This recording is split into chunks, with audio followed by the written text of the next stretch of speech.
So మీరు in case IAS అవ్వాలన్నా, IPS అవ్వాలన్నా, లేకపోతే ఐఆర్ఎస్ అవ్వాలి అన్నా, లేకపోతే ఇటువంటి సిమిలర్ టైప్ ఆఫ్ సర్వీసెస్లో మీరు జాయిన్ అవ్వాలి అంటే you have to give UPSC exam. So ఈ యొక్క ఎగ్జామ్కి మీరు ఇవ్వాలని డిసైడ్ అయినప్పుడు, సో ఈ యొక్క ఎగ్జామ్కి ప్రిపరేషన్ స్టార్ట్ చేసే కంటే ముందు you have to know complete details about this particular exam. So ఈ వీడియోలో యూపీఎస్సీ ఎగ్జామ్ గురించి కంప్లీట్ డీటెయిల్స్ అయితే మీతో షేర్ చేస్తాను. సో ఇన్ కేస్ మీరు యూపీఎస్సీ ఆస్పిరెంట్ అయినట్లయితే make sure you watch this entire video. So without any further adieu, let's get started.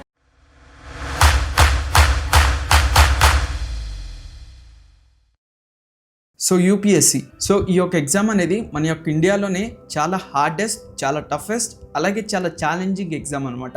So ఈ యొక్క ఎగ్జామ్ని ఎవరు కండక్ట్ చేస్తారు అంటే UPSC, which means union public service commission. So ఈ యొక్క ఎగ్జామ్ యొక్క ప్రైమరీ మోటో ఏంటి అంటే, సో ఈ యొక్క ఎగ్జామ్ని యూజ్ చేసుకొని ఐఏఎస్ అంటే Indian administrative service, or IPS Indian police service, or IFS Indian foreign service, so ఇటువంటి సర్వీసెస్లో ఉన్న పోస్టులకి రిక్రూట్ చేసుకోవడానికి ఈ యొక్క ఎగ్జామ్ అనేది కండక్ట్ చేస్తారనమాట. సో మీకు ఈ యొక్క ఎగ్జామ్ ఎందుకు కండక్ట్ చేస్తారు అని చెప్పేసి మీకు ఒక బేసిక్ ఐడియా అయితే వచ్చింది అనుకుంటున్నాను. సో ఇప్పుడు వచ్చేసి ఈ ఎగ్జామ్ గురించి స్టెప్ బై స్టెప్గా అయితే మనమైతే చూసుకుందాం. సో ఫస్ట్ ఈ యొక్క ఎగ్జామ్ యొక్క ఓవర్ వ్యూ చూసుకున్నట్లయితే, సో ఈ యొక్క ఎగ్జామ్ని బేసిక్గా ఇండియన్ సివిల్ సర్వీసెస్ పోస్టులకి రిక్రూట్ చేసుకోవడానికి ఈ యొక్క ఎగ్జామ్ని అయితే కండక్ట్ చేస్తారు. సో ఈ యొక్క పోస్ట్స్లో మనకి డిఫరెంట్ టైప్ ఆఫ్ పోస్ట్ అనేది ఉంటాయి అనమాట. Like Indian administrative service, Indian police service, లేకపోతే ఇండియన్ రెవెన్యూ సర్వీస్, అలాగే మనకి ఇండియన్ ఫారెన్ సర్వీస్ కూడా ఈ యొక్క ఎగ్జామ్ కూడా అయితే ఉంటుంది. కానీ ఈ యొక్క ఇండియన్ ఫారెన్ సర్వీస్ అనేది మనకి డిఫరెంట్ ఎగ్జామ్గా అయితే కండక్ట్ చేస్తారు, కానీ which is similar to civil services exam. So ఈ యొక్క ఎగ్జామ్ యొక్క ఫ్రీక్వెన్సీ చూసుకున్నట్లయితే, సో ఈ యొక్క ఎగ్జామ్ని యాన్యువల్గా కండక్ట్ చేస్తారు, అంటే ఎవ్రీ ఇయర్ కూడా ఈ యొక్క ఎగ్జామ్ని అయితే కండక్ట్ చేస్తారు. అండ్ ఈ యొక్క ఎగ్జామ్ని బేసిక్గా 3 స్టేజెస్లో అయితే కండక్ట్ చేస్తారు. సో అందులో ఫస్ట్ స్టేజ్ వచ్చేసి ప్రిలిమ్స్ అనమాట. సో ఈ యొక్క ఎగ్జామ్ ఏంటంటే మనకి ఎంసీక్యూ టైప్ ఆఫ్ క్వశ్చన్స్ అయితే ఉంటాయి. సెకండ్ స్టేజ్ వచ్చేసి మెయిన్స్ ఎగ్జామ్ అనమాట. సో ఈ యొక్క ఎగ్జామ్లో ఏంటంటే మీరు డిస్క్రిప్టివ్ ఆన్సర్స్ అయితే మీరైతే రాయాల్సి ఉంటుంది. అండ్ థర్డ్ స్టేజ్ వచ్చేసి పర్సనాలిటీ ఇంటర్వ్యూ, అంటే మీ యొక్క పర్సనాలిటీని టెస్ట్ చేయడానికి ఈ యొక్క ఇంటర్వ్యూని అయితే కండక్ట్ చేస్తారు. సో ఈ యొక్క 3 స్టేజెస్ని మీరు క్వాలిఫై అయినట్లయితే you will get a rank. So based on your rank you will get postings. So ఇప్పుడు వచ్చేసి ఈ యొక్క ఎగ్జామ్ యొక్క ఎలిజిబిలిటీ క్రైటీరియా అయితే చూసుకుందాం. సో ద ఫస్ట్ ఎలిజిబిలిటీ ఏంటి అంటే నేషనాలిటీ. సో ఇన్ కేస్ మీరు ఐఏఎస్కి కానీ, ఐపీఎస్కి కానీ, లేకపోతే ఐఎఫ్ఎస్కి మీరు అప్లై చేయాలి అంటే మీరు ఖచ్చితంగా ఇండియన్ అయితే అయ్యి ఉండాలి. సో ఇన్ కేస్ మీరు ఐఆర్ఎస్కి కానీ, ఐఆర్టీఎస్ఎస్ సర్వీసెస్కి మీరు అప్లై చేస్తున్నట్లయితే మీరు ఇండియన్తో పాటు మీరు నేపాల్ అయినా, భూటాన్ అయినా, లేకపోతే టిబెటియన్ రిఫ్యూజీ అయినా సరే మీరు ఈ యొక్క ఎగ్జామ్కి అయితే ఎలిజిబుల్ అనమాట. సో సెకండ్ ఎలిజిబిలిటీ చూసుకున్నట్లయితే ఏజ్ లిమిట్. సో ఈ యొక్క ఎగ్జామ్కి మినిమం ఏజ్ లిమిట్ వచ్చేసి 21 ఇయర్స్ అనమాట. సో 21 ఇయర్స్ తర్వాత నుండే మీరు ఈ యొక్క ఎగ్జామ్కి అయితే అప్లై చేయొచ్చు. సో మ్యాక్సిమం ఏజ్ లిమిట్ చూసుకున్నట్లయితే, సో జనరల్ కేటగిరీ వాళ్ళకి వచ్చేసి 32 ఇయర్స్, ఓబీసీ వాళ్ళకి వచ్చేసి 35 ఇయర్స్, ఎస్సీ ఎస్టీకి అయితే 37 ఇయర్స్ అనమాట. సో మీ యొక్క ఏజ్ని ఏ విధంగా క్యాలిక్యులేట్ చేస్తారు అంటే, సో మీరు ఏ ఇయర్ అయితే ఈ యొక్క ఎగ్జామ్కి అపియర్ అవుతున్నారో, సో ఆ యొక్క ఇయర్లో సో 1 ఆగస్ట్ నుండి మీ యొక్క ఏజ్ అనేది క్యాలిక్యులేట్ చేయడం అయితే జరుగుతుంది. So the third eligibility criteria వచ్చేసి educational qualification. So in case మీరు ఈ యొక్క ఎగ్జామ్కి మీరు అప్లై చేయాలి అంటే మీరు ఖచ్చితంగా మీరు ఒక రికగ్నైజ్డ్ యూనివర్సిటీ నుండి మీరు మీ యొక్క బ్యాచిలర్స్ డిగ్రీ అయితే మీరైతే కంప్లీట్ చేసి ఉండాలి. అండ్ ఆల్సో మీరు ఇన్ కేస్ మీ యొక్క ఫైనల్ ఇయర్లో ఉన్నప్పుడు ఈ యొక్క ఎగ్జామ్కి మీరు అపియర్ అవ్వాలి అంటే, సో మీరు ప్రిలిమ్స్ ఎగ్జామ్కి అయితే అపియర్ అవ్వచ్చు, కానీ మీ యొక్క మెయిన్స్ ఎగ్జామ్కి మాత్రం మీరు మీ యొక్క డిగ్రీ యొక్క ప్రూఫ్ అనేది మీరైతే సబ్మిట్ చేయాల్సి ఉంటుంది. సో ద ఫోర్త్ ఎలిజిబిలిటీ వచ్చేసి నెంబర్ ఆఫ్ అటెంప్ట్స్. సో మనకి ద ఫోర్త్ ఎలిజిబిలిటీ వచ్చేసి number of attempts. So general category వాళ్ళు వచ్చేసి 6 టైమ్స్ అయితే అటెంప్ట్ చేయొచ్చు, ఓబీసీ వాళ్ళు అయితే 9 టైమ్స్ అయితే అటెంప్ట్ చేయొచ్చు, ఎస్సీ ఎస్టీ స్టూడెంట్స్ అయితే అన్లిమిటెడ్ టైమ్స్ ఆఫ్ అయితే అటెంప్ట్ చేయొచ్చు until their maximum age limit. So ఇప్పుడు వచ్చేసి ఈ యొక్క ఎగ్జామ్ యొక్క ప్యాటర్న్ అయితే చూసుకుందాం. సో నేను ఫస్ట్ గానే మీకు చెప్పినట్టు ఈ యొక్క ఎగ్జామ్ వచ్చేసి బేసిక్గా 3 స్టేజెస్ అయితే ఉంటాయి, prelims, mains as well as interview. So first మనం ప్రిలిమ్స్లో చూసుకున్నట్లయితే, సో ప్రిలిమ్స్ ఎగ్జామ్ని బేసిక్గా ఎందుకు కండక్ట్ చేస్తారు అంటే, సో మనం మెయిన్స్ ఎగ్జామ్ రాయాలి అంటే మనం ప్రిలిమ్స్ ఎగ్జామ్ని అయితే క్వాలిఫై అయితే అవ్వాలి. ఇక్కడ ఏంటంటే షార్ట్ లిస్టింగ్ కోసం మనకి ప్రిలిమ్స్ ఎగ్జామ్ని అయితే కండక్ట్ చేస్తారు. సో ఈ యొక్క ప్రిలిమ్స్ ఎగ్జామ్లో మనకి 2 పేపర్స్ అయితే ఉంటాయి. సో పేపర్ 1 వచ్చేసి జనరల్ స్టడీస్ అనమాట. సో ఈ యొక్క ఎగ్జామ్ వచ్చేసి బేసిక్గా 2 అవర్స్ అయితే ఉంటుంది. అండ్ ఈ యొక్క ఎగ్జామ్ యొక్క మ్యాక్సిమం మార్క్స్ వచ్చేసి 200 మార్క్స్. అండ్ ఈ ఎగ్జామ్ యొక్క టైప్ ఆఫ్ క్వశ్చన్స్ చూసుకున్నట్లయితే ఎంసీక్యూ క్వశ్చన్స్ అనమాట.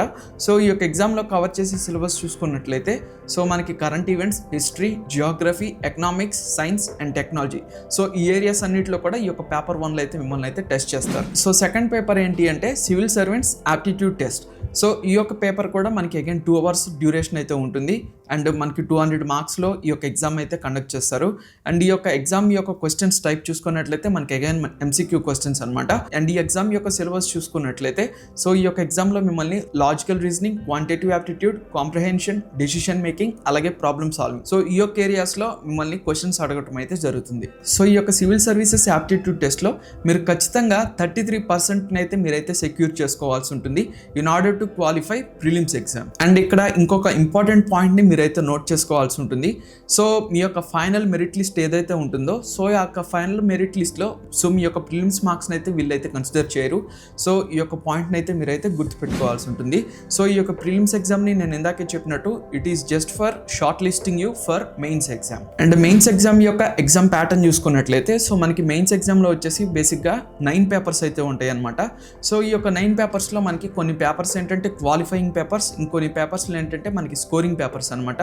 సో స్కోరింగ్ పేపర్స్ ఏంటి అంటే మీ యొక్క ఫైనల్ మెరిట్ లిస్ట్లో ఈ యొక్క స్కోర్స్ అనేది ఇంక్లూడ్ చేస్తారు. సో క్వాలిఫైయింగ్ పేపర్స్ ఏంటి అంటే అవి ఏంటంటే జస్ట్ మీరు క్వాలిఫై అవ్వడానికి ఆ యొక్క పేపర్స్ని అయితే కండక్ట్ చేస్తారు, కానీ ఆ యొక్క పేపర్స్ యొక్క మార్క్స్ ఏంటంటే మీకు ఫైనల్ మెరిట్ లిస్ట్లో అయితే వాళ్ళైతే ఇంక్లూడ్ చేయరు. సో మీకు ఈ యొక్క పాయింట్ కూడా అయితే మీరైతే గుర్తుపెట్టుకోవాల్సి ఉంటుంది. సో ఇప్పుడు వచ్చేసి ఆ 9 పేపర్స్ ఏంటనేది చూసుకుందాం. సో పేపర్ 1 ఏంటి అంటే మనకి ఎస్ఏ అనమాట. సో ఈ యొక్క ఎస్ఏ వచ్చేసి మనకి 250 మార్క్స్లో అయితే కండక్ట్ చేస్తారు. అండ్ పేపర్ 2 వచ్చేసి జనరల్ స్టడీస్ 1 అనమాట. సో ఈ యొక్క జనరల్ స్టడీస్లో మిమ్మల్ని ఇండియన్ హెరిటేజ్ గురించి, ఇండియన్ కల్చర్ గురించి, ఇండియన్ హిస్టరీ గురించి, ఇండియన్ జియోగ్రఫీ గురించి సో ఈ టైప్ ఆఫ్ క్వశ్చన్స్ అయితే ఉంటాయి. అండ్ పేపర్ 3 వచ్చేసి జనరల్ స్టడీస్ 2 అనమాట. సో ఈ యొక్క జనరల్ స్టడీస్ 2లో మిమ్మల్ని బేసిక్గా గవర్నెన్స్ గురించి, కాన్స్టిట్యూషన్ గురించి, పాలిటిక్స్ గురించి, లేకపోతే సోషల్ జస్టిస్ గురించి, ఇంటర్నేషనల్ రిలేషన్స్ గురించి సో వీటన్నిటి రిలేటెడ్ క్వశ్చన్స్ అన్ని ఈ యొక్క పేపర్ 2లో అయితే మిమ్మల్ని అయితే అడగటం అయితే జరుగుతుంది. అండ్ జనరల్ స్టడీస్ పేపర్ 3లో మిమ్మల్ని technology, economic development, biodiversity, environment, security, disaster management so ఈ ఏరియాస్లో మిమ్మల్ని క్వశ్చన్స్ అడగటం అయితే జరుగుతుంది. అండ్ జనరల్ స్టడీస్ 4లో మిమ్మల్ని ethics, integrity and aptitude so ఈ ఏరియాస్లో మిమ్మల్ని క్వశ్చన్స్ అడగటం అయితే జరుగుతుంది. అండ్ ఈ యొక్క మెయిన్స్ ఎగ్జామ్లో ఏంటంటే మీకు ఆప్షనల్ సబ్జెక్ట్స్ అయితే ఉంటాయి. So 6th and 7th paper ఏంటి అంటే optional subject 1, optional subject 2. So ఈ యొక్క ఆప్షనల్ సబ్జెక్ట్స్లో మనకి వేరియస్ సబ్జెక్ట్స్ని అయితే ఆఫర్ చేయడం అయితే జరుగుతుంది. Like political science, Geography, history, sociology, anthropology, engineering, ఇట్లాగా మనకి వేరియస్ టైప్స్ ఆఫ్ సబ్జెక్ట్స్ అనేది ఆఫర్ చేయడం అయితే జరుగుతుంది. సో ఈ యొక్క సబ్జెక్ట్స్లో మీరు ఏంటంటే ఒక 2 సబ్జెక్ట్స్ని అయితే మీరైతే సెలెక్ట్ చేసుకొని ఆ యొక్క సబ్జెక్ట్స్ని అయితే మీరైతే గట్టిగా అయితే ప్రిపేర్ అవ్వాల్సి ఉంటుంది.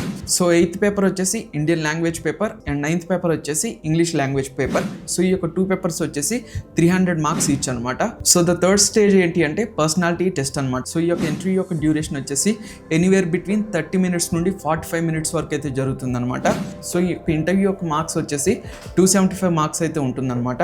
సో ఈ యొక్క ఇంటర్వ్యూలో మిమ్మల్ని బేసిక్ ఏం టెస్ట్ చేస్తారు అంటే మీ యొక్క పర్సనాలిటీ, అలాగే మీ యొక్క డెసిషన్ మేకింగ్ ఎబిలిటీ, అలాగే మీ యొక్క లీడర్షిప్ క్వాలిటీస్, అలాగే ఈ యొక్క పబ్లిక్ సర్వీసెస్కి మీరు సూట్ అవుతారా లేదా అని చెప్పేసి మీ యొక్క ఓవరాల్ పర్సనాలిటీ మొత్తాన్ని కూడా ఇక్కడ మిమ్మల్ని అయితే టెస్ట్ చేస్తారనమాట. సో నేను ఇందాకే చెప్పాను, నేను ఫైనల్ మెరిట్ లిస్ట్ వచ్చేసి మెయిన్స్ ఎగ్జామ్ నుండి ఆ తర్వాత ఇంటర్వ్యూ నుండి తీసుకోవటం అయితే జరుగుతుంది. సో ఇప్పుడు వచ్చేసి యూపీఎస్సీ ఎగ్జామ్ యొక్క సిలబస్ అయితే చూసుకుందాం. సో గైస్ నేను ఇక్కడ ఒక విషయం మీతో షేర్ చేయాలి అనుకుంటున్నా. అదేంటంటే యూపీఎస్సీ ఎగ్జామ్ వాడు ఎక్కడి నుండి ఏదైనా అడగొచ్చు. సో దీనికి ఏంటంటే స్పెసిఫిక్గా ఇదే సిలబస్ నుండి వస్తుందని చెప్పేసి ఎవరు కూడా అయితే చెప్పలేరు అనమాట. సో నేను మీకు జస్ట్ ఒక బేసిక్ ఓవర్వ్యూ ఇవ్వడానికైతే నేను ఈ యొక్క సిలబస్ని అయితే షేర్ చేస్తున్నాను, కానీ సో ఈ యొక్క సిలబస్ నుండే మీకు ఖచ్చితంగా క్వశ్చన్స్ వస్తాయని ఎవరు కూడా అయితే గ్యారంటీ ఇవ్వలేరు. సో ఫస్ట్గా మనం జనరల్ స్టడీస్ యొక్క సిలబస్ చూసుకున్నట్లయితే సో ఇందులో ఫస్ట్ టాపిక్ వచ్చేసి ఇండియన్ హిస్టరీ. సో ఈ యొక్క ఇండియన్ హిస్టరీలో మనకి ఏన్షియంట్, మెడివల్, మోడర్న్ ఇండియన్ హిస్టరీలో ఈ యొక్క టాపిక్స్ అయితే ఉంటాయి. అండ్ జియోగ్రఫీలో physical, economic as well as social geography of India and the world so ఈ యొక్క క్వశ్చన్స్ అయితే ఉంటాయి. అండ్ పాలిటిక్స్లో చూసుకున్నట్లయితే Indian constitution, political system, governance, judiciary, parliament and elections so ఈ యొక్క టాపిక్స్ అయితే ఉంటాయి. అండ్ ఎకనామిక్స్లో చూసుకున్నట్లయితే Indian economy reforms, poverty, growth and planning so ఈ యొక్క టాపిక్స్ అయితే ఉంటాయి. సో సైన్స్ అండ్ టెక్నాలజీ చూసుకున్నట్లయితే సో మనకి various scientific fields like space కానీ, ఐటీ కానీ, బయో బయోటెక్నాలజీ కానీ, సో వీటిలో ఏ విధంగా డెవలప్మెంట్ అవుతుంది అని చెప్పేసి ఈ యొక్క టాపిక్స్ అయితే ఉంటాయి. అండ్ ఎన్విరాన్మెంట్ అండ్ ఎకాలజీలో చూసుకున్నట్లయితే biodiversity, climate change, environment protection, so ఈ యొక్క టాపిక్స్ అయితే ఉంటాయి. అండ్ ఇంటర్నేషనల్ రిలేషన్స్ చూసుకున్నట్లయితే India as well as world మొత్తానికి బయోలేటరల్, రీజనల్ అలాగే గ్లోబల్ ఇష్యూస్ మీద మీకు ఈ యొక్క టాపిక్స్ అయితే ఉంటాయన్నమాట. And ethics, integrity and aptitude యొక్క సిలబస్ చూసుకున్నట్లయితే సో మనకేంటంటే ఈ యొక్క సిలబస్లో మనకి public services values, governance issues, moral dilemmas, public administration, so ఈ యొక్క టాపిక్స్ అయితే ఉంటాయన్నమాట. అండ్ ఆప్షనల్ సబ్జెక్ట్స్లో మీకు వేరే సబ్జెక్ట్స్ని అయితే మీకు అయితే ఆఫర్ చేస్తారు, like anthropology, Geography, history, political science, sociology, engineering subjects, so ఇట్లాగా మనకి వేరే సబ్జెక్ట్స్ అనేది ప్రొవైడ్ చేస్తారు. సో ఈ యొక్క సబ్జెక్ట్స్లో మీరు 2 ఆప్షనల్ సబ్జెక్ట్స్ని అయితే మీరైతే సెలెక్ట్ చేసుకోవాల్సి ఉంటుంది. సో ఇదనమాట ఈ యొక్క యూపీఎస్సీ యొక్క ఎంటైర్ సిలబస్. సో ఇదేంటంటే జస్ట్ నేను బేసిక్ ఓవర్వ్యూ మాత్రమే నేనైతే ఇచ్చాను. సో ఈ పాయింట్ అయితే మీరైతే నోట్ చేసుకోవాల్సి ఉంటుంది.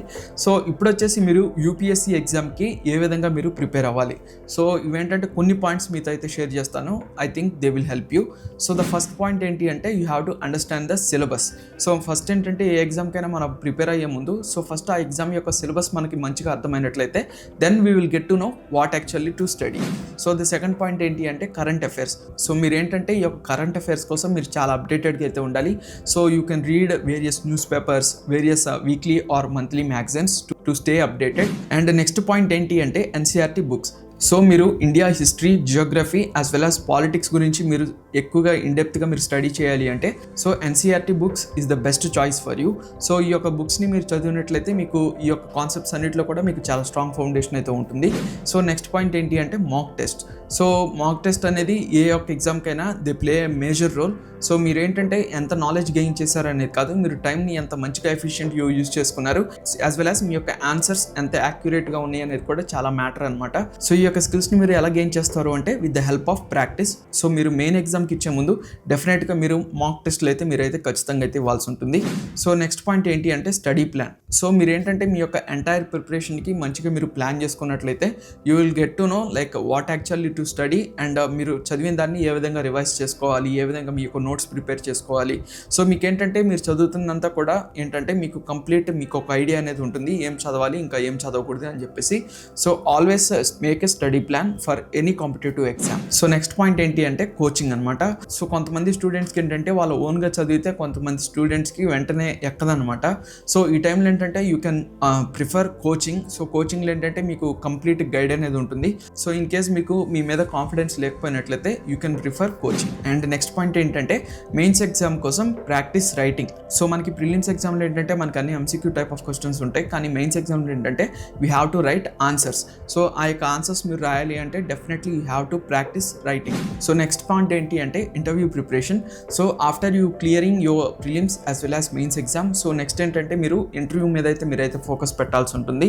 సో ఈ యొక్క ఇంటర్వ్యూలు ఏంటంటే బేసిక్గా మీ యొక్క పర్సనాలిటీ అలాగే మీ యొక్క కరెంట్ అఫైర్స్ యొక్క నాలెడ్జ్ మీద అయితే మిమ్మల్ని అయితే ఎక్కువగా ఫోకస్ చేస్తారు. సో ఈ యొక్క ఏరియాస్లో ఏంటంటే మీరు ఎక్కువగా ఫోకస్ చేయండి. ఇంటర్వ్యూకి చాలా మంచిగా అయితే మీరైతే ప్రిపేర్ అవ్వాల్సి ఉంటుంది. So these are the few tips from my side. And ఇప్పుడు వచ్చేసి యూపీఎస్సీ సివిల్ సర్వీసెస్ ఎగ్జామ్కి ఉన్న ఇంపార్టెంట్ డేట్స్ అయితే చూసుకుందాం. సో ఈ యొక్క ఎగ్జామ్ యొక్క నోటిఫికేషన్ చూసుకున్నట్లయితే యూజువల్గా ఏంటంటే ఫిబ్రవరిలో అయితే రిలీజ్ చేస్తారనమాట. సో ప్రిలిమ్స్ ఎప్పుడు కండక్ట్ చేస్తారు అంటే యూజువల్లీ జూన్ మంత్లో అయితే కండక్ట్ చేస్తారు. అండ్ మెయిన్స్ ఎగ్జామ్ ఎప్పుడు కండక్ట్ చేస్తారు అంటే యూజువల్లీ సెప్టెంబర్ మంత్లో అయితే కండక్ట్ చేస్తారు.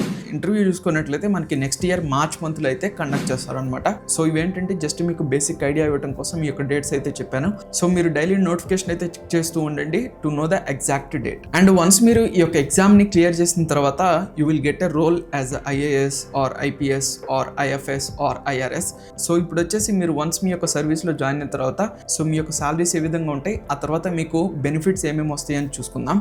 సో మీరేంటంటే మీరు ప్రిలిమ్స్ ఎగ్జామ్, మెయిన్స్ ఎగ్జామ్, ఆ తర్వాత ఇంటర్వ్యూని క్లియర్ చేసిన తర్వాత you will get a job role either as a IAS or IPS or IFS or IRS or similar other services. So ఈ యొక్క అన్ని రోల్స్ కూడా మనకి బేసిక్ పే అనేది కామన్ ఉంటుంది అనమాట. సో ఈ యొక్క సర్వీసెస్ అన్నిటికి కూడా మనకి లెవెల్ 10 నుండి అయితే స్టార్ట్ అవుతాయి అనమాట. That to in a 7th pay commission. So ఈ యొక్క లెవెల్ 10లో మీ యొక్క శాలరీ వచ్చేసి ఎనీవేర్ బిట్వీన్ 56,100 నుండి 1,77,500 రేంజ్లో వేరీ అవుతుంది అనమాట, based on your role and based on your area location. And వీటితో పాటుగా మీకు అదర్ బెనిఫిట్స్ ఏమేమి వస్తాయి అంటే you will get accommodation, you will get travel allowances, you will get medical benefits and you will get pension as well. So ఈ యొక్క other benefits అన్నీ కూడా మీకు శాలరీతో పాటు అయితే వస్తాయి. So this is all about UPSC exam. I hope మీకు ఈ వీడియో హెల్ప్ అయింది అనుకుంటున్నాను. సో ఈ వీడియో ద్వారా మీరు యూపీఎస్సీ ఎగ్జామ్ గురించి మీకు బేసిక్ అండర్స్టాండింగ్ అయితే వచ్చింది అనుకుంటున్నాను. సో ఇన్ కేస్ మీకు ఈ వీడియో నచ్చినట్లయితే ఖచ్చితంగా వీడియోని లైక్ చేయండి. అలాగే మీ ఫ్రెండ్స్ అండ్ రిలేటివ్స్లో ఎవరైనా సరే యూపీఎస్సీ ఎగ్జామ్కి ప్రిపేర్ అవుతున్నట్లయితే వాళ్ళకి ఖచ్చితంగా ఈ వీడియోని అయితే షేర్ చేయండి. అలాగే నేను ఫ్యూచర్లో ఇటువంటి వీడియోస్ అప్లోడ్ చేస్తూనే ఉంటాను. సో నేను ఈ వీడియోస్ అప్లోడ్ చేసినప్పుడు మీరు మిస్ అవ్వకూడదు అంటే ఇప్పుడే మన ఛానల్ని సబ్స్క్రైబ్ చేసి నోటిఫికేషన్స్ కోసం పక్కన ఉన్న బెల్ ఐకాన్ని ట్యాప్ చేసి ఆల్ అనే ఆప్షన్ అయితే యాక్టివేట్ చేసుకోండి. So this is your Joshua Kamlakar signing of.